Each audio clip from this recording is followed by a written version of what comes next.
Okay, Assalamualaikum, bersama saya lagi. Okay, sekarang saya nak tunjuk pula bonus GPS hari-hari masuk selepas saya buat reinvest tanpa penjanaan. Okay, kat sini kita boleh nampak hari-hari ya. Okay, ni start daripada 26 hari bulan 3 2025 iaitu hari ni. Okay, jadi bila saya dah reinvest, sebelum ni saya dah 25 kali saya reinvest iaitu tanpa penjanaan. Jadi dalam satu hari tu dia serentak ya.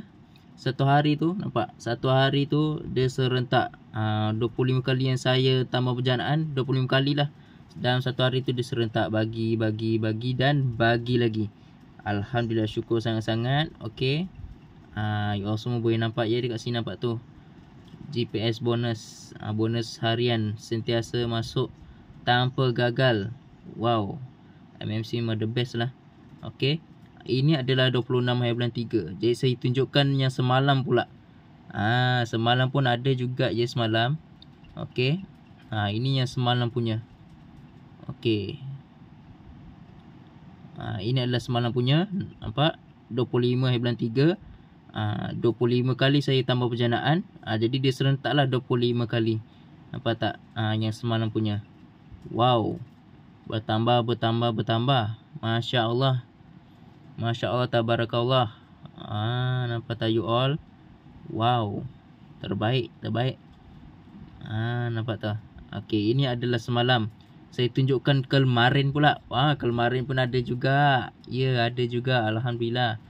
Iaitu 24 bulan. 24 bulan 3 2025. Okey, nampak? Hari-hari ya sentiasa. Alhamdulillah, syukur sangat-sangat. Dibagi hari-hari. Okey, tanpa gagal dan bukan kemarin, semalam dan juga hari ni. Okey, esok-esok hari seterusnya lagi sentiasa akan masuk juga.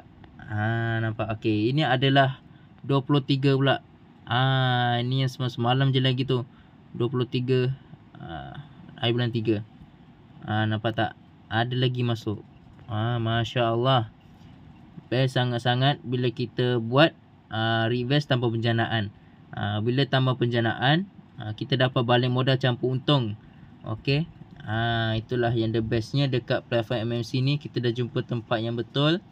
Okey, dan platform MMC adalah solusi untuk anda semua. Dan ramai dapat selesai masalah dengan adanya platform MMC ni ya. Okey. Itu saja daripada saya. Okey, MMC the best, MMC terlajak best, MMC terlampau best. Yes.